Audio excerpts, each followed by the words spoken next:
ओम शांति। आज हम 12 नवंबर 79 की अव्यक्तवाणी सुनते हैं।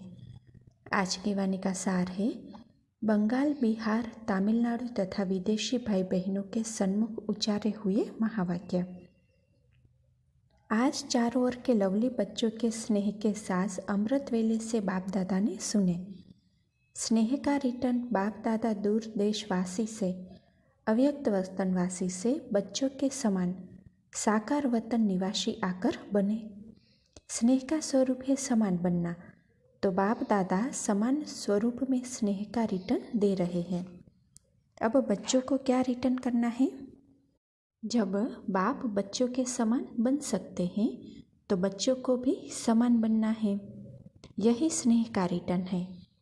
अब इस वर्ष में कौन सी विशेष समानता दिखाएंगे? समय की रफ्तार तीव्र गति से चल रही है। बाप दादा की सर्व सृष्टि की आत्माएं, बाप दादा और आप सर्व परम पूज्य आत्माओं के प्रति संकल्प द्वारा भिन्न भिन्न रूप से एक अर्जी रख रहे हैं। उस अर्जी को पूर्ण करने वाले आत्माओं की अर्जी की आवाज़ सुनते हो। अच्छा, फिर कहे अमृत वेले का महत्व। अमृत वेले चारों ओर के तमोगुणी वातावरण या वाइब्रेशन के वायुमंडल में प्रायः लोप स्थिति का समय होता है, अर्थात तमोगुण का प्रभाव दबा हुआ होता है। ऐसे समय पर सहज ही पुकार और उपकार होता। पुकार सुनना भी सहज है, उपकार करना भी सहज है, वरदान लेना भी सहज है और दान देना भी सहज है, क्योंकि वातावरण वृत्ति को बदलने वाला होता है। ऐसे समय पर आप सर्व वरदानी आत्माओं की स्वयं की स्थिति भी बाप की विशेष वरदानों की छत्र छाया के कारण बाप के समान संपन्न और दातापन की होती है। ब्रह्मलोक के निवासी बाप विशेष रूप से ज्ञान सूर्य की लाइट और माइट की किरणें विशेष बच्चों को वरदान रूप में देते हैं। इसीलिए इस समय को ब्रह्म मुहूर्त का समय कहते हैं। क्या इस समय पर आप स्वयं सारे दिन की श्रेष्ठ स्थिति व कर्म का मुहूर्त निकालते हो? जैसा मुहूर्त निकालना चाहो वह निकाल सकते हो। साथ साथ अव्यक्त वतनवासी ब्रह्मा बाप भाग्य विधाता के रूप में इस अमृत वेले भाग्य अर्थात अमृत बांटते हैं। जितना भाग्य रूपी अमृत ब्रह्मा बाप द्वारा लेना चाहो वह ले सकते हो, लेकिन बुद्धि रूपी कलश अमृत धारण करने के योग्य हो, किसी भी प्रकार का विघ्न या रुकावट न हो। तो ऐसे समय पर लेना और देना साथ साथ चलना है। वरदानी और महादानी दोनों पाठ साथ साथ चलना है। ऐसी स्थिति में स्थित होने वाली उपकारी आत्माओं की पुकार भी स्पष्ट सुनाई देगी। इतनी स्पष्ट सुनाई देगी जैसे कानों में कोई बात कह रहा हो। पुकार पर उपकार कैसे? तो वर्तमान समय सर्व की एक ही पुकार कौन सी है वह जानते हो? धार्मिक नेताओं, राजनेताओं और सर्वश्रेष्ठ साइंस वाले और साथ साथ आम जनता की एक ही पुकार है कि अब जल्दी में कुछ बदलना चाहिए। सर्व क्षेत्र की आत्माएं अब अपने को फेल अनुभव करने लगी है। अब कोई सुप्रीम पावर चाहिए। इस चाहना का दीपक व इस आवश्यकता को महसूस करने के संकल्प का दीपक जग चुका है। अब उसको और तेज करने के लिए आप सर्व आत्माओं के संकल्प का द्रुत चाहिए, जिससे सर्व की पुकार के ऊपर उपकार कर सको। आज फिर 2-4 बार बीच बीच में बिजली जाती रही तो बाबा बोले, देखो यह लाइट भी शिक्षा दे रही है। जैसे लाइट 1 सेकंड में आती और चली जाती है, ऐसे भी आप भी 1 सेकंड में पुकार वालों के पास उपकारी बन पहुंच जाओ। ऐसा अभ्यास आने और जाने का हो। अभी अभी पुकार सुनी और अभी अभी पहुँचे। अब सर्व की पुकार मेहनत से छूट सहज प्राप्ति करने की है। साइंस वाले भी बहुत मेहनत कर थक गए हैं। धार्मिक आत्माएं भी साधना करके थक गई है। राजनैतिक लोग अनेक दल बदलुओं के चक्र से थक गए हैं और आम जनता समस्याओं से थक गई है। अब सबकी थकावट उतारने वाले कौन? अच्छा, फिर है द्रौपदी के पांव दबाने का अर्थ। जैसे कल्प पहले के यादगार शास्त्रों में वर्णन है कि स्वयं बाप ने द्रौपदी के पांव दबाए, तो बाप समान उपकारी बच्चेपन सर्व आत्माओं की थकावट मिटाओ। अब बुद्धि रूपी पांव थक गए हैं, बुद्धि में स्मृति के स्विच को दबाओ, यही बुद्धि रूपी पांव दबाना है। अब सुना इस वर्ष क्या करना है, 1 सेकंड में झलक और फरिश्तेपन की फलक दिखाओ, यही बाप के स्नेह का रिटर्न है। अन्य आत्माओं की समस्याओं का समाधान स्वरूप बनने से स्वयं की समस्याएं स्वतः ही समाप्त हो जाएगी। इसीलिए अब समाधान स्वरूप बनो। 1 वर्ष में ऐसा स्वरूप परिवर्तन किया है ना। विश्व परिवर्तक स्वयं के परिवर्तक बन चुके हैं ना। वह अभी भी बनना है व अब विश्व सेवा करनी है। अब सेवा करने का समय है, लेने के साथ देने का समय है। एक ही संकल्प में लेना है और देना है, ऐसी फास्ट स्पीड चाहिए। अच्छा, अंतिम सीजन और उसकी तैयारी। इंतजार तो किया, लेकिन इंतजाम भी किया है।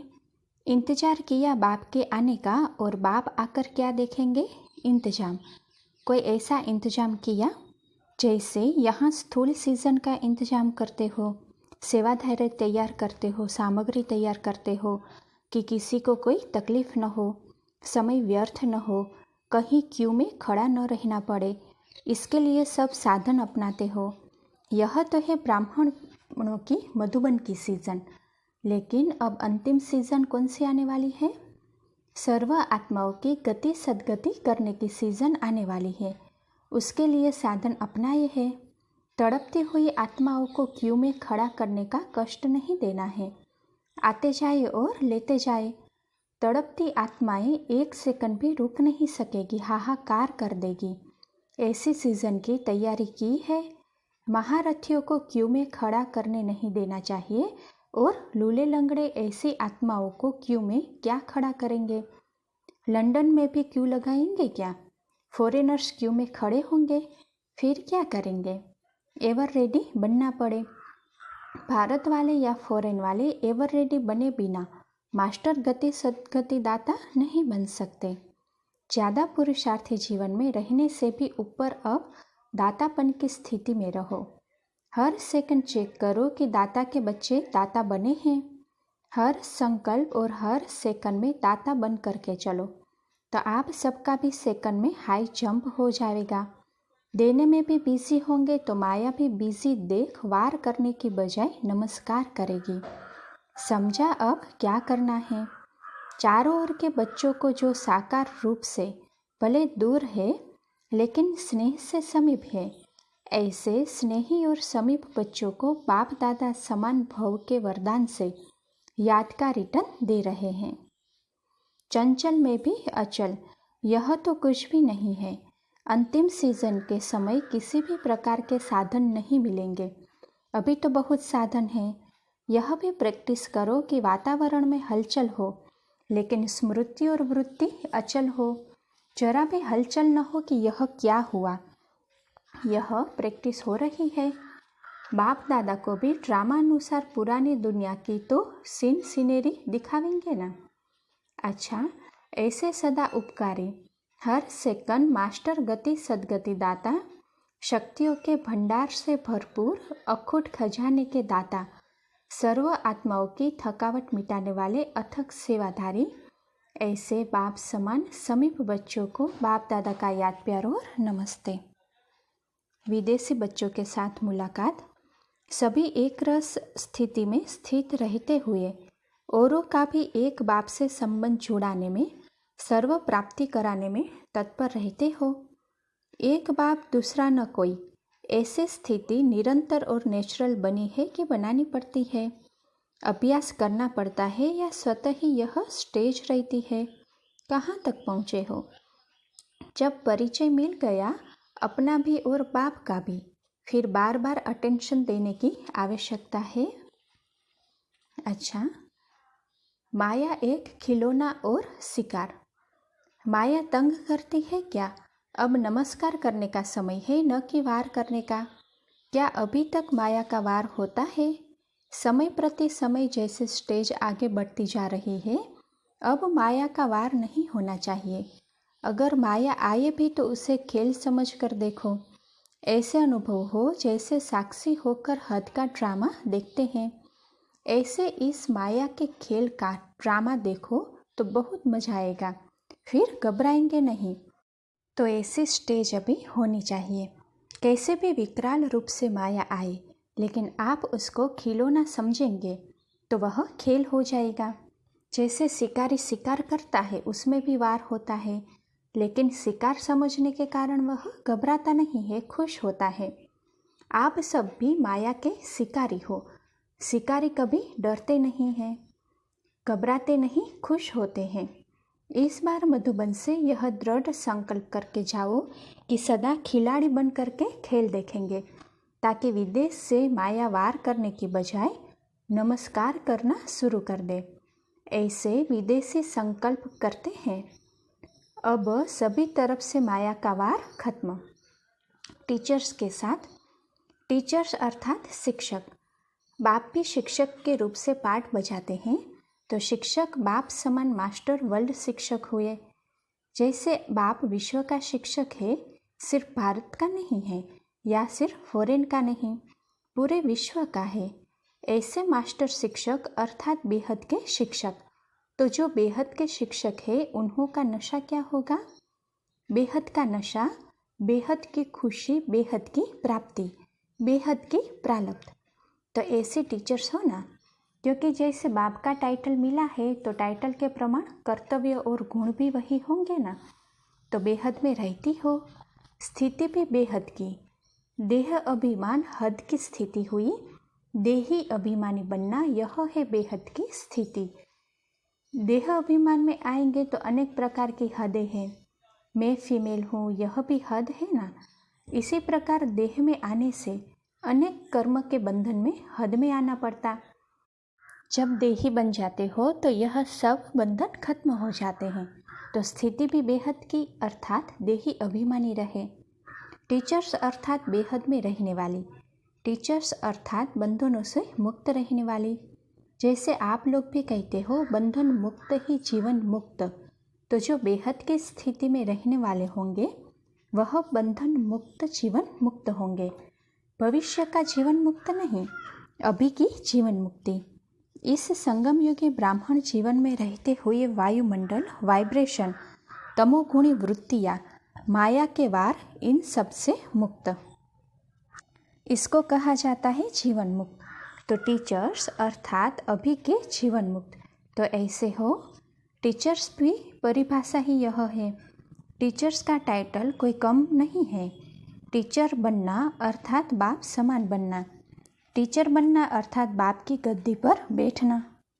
तो जो जिसकी गद्दी पर, कुर्सी पर, सीट पर बैठेंगे तो सीट का कर्तव्य व सीट के क्वालिफिकेशन प्रैक्टिकल में लाने पड़ेंगे। तो टीचर का कितना महत्व है, नाम के साथ काम भी है। तो ऐसे हो, क्या समझती हो? टीचर्स को देखकर बाप को विशेष खुशी होती है, क्योंकि टीचर्स है बाप की फ्रेंड्स। जब दो फ्रेंड्स आपस में मिलते हैं तो कितने खुश होते हैं।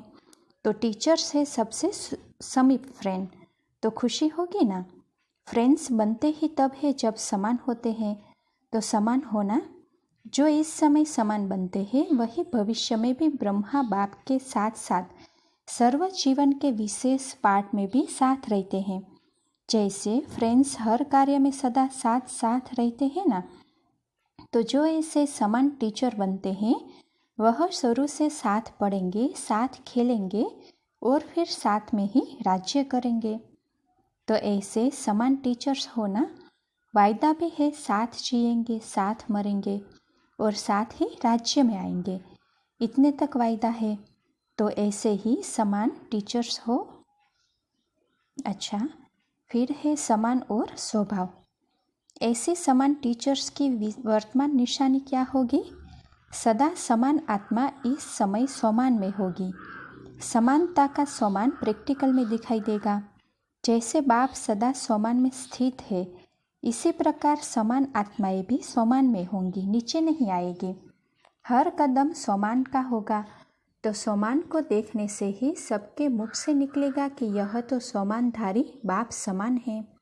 सोमान ही उसका सिंहासन होगा।